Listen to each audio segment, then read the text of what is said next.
Day 3 of Lent days. ఈరోజు మనం తెలుసుకునే అంశం శుద్ధమైన హృదయం. మన హృదయం నిజంగా శుద్ధంగా ఉందా, లేదా బయటకు మాత్రమే భక్తి చూపిస్తున్నామా?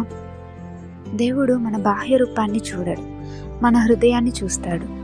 అంటే లెంట్ అనేది హృదయ శుద్ధికి ఇచ్చిన అవకాశం. ఈరోజు ఈ ఉపవాస కాలంలో బయట కనిపించే మార్పు కన్నా మన హృదయంలో జరిగే మార్పు ముఖ్యమైనది. మన హృదయం ఆలోచనలు, భావాలు, ఉద్దేశాలతో నిండిపోతుంది. అందుకే దావీదు ఇలా ప్రార్థించాడు. కీర్తనలు గ్రంథము 51వ అధ్యాయం 10వ వచనం, దేవా, నాలో శుద్ధమైన హృదయం సృజించుము, స్థిరమైన ఆత్మను నాలో నూతనపరచుము.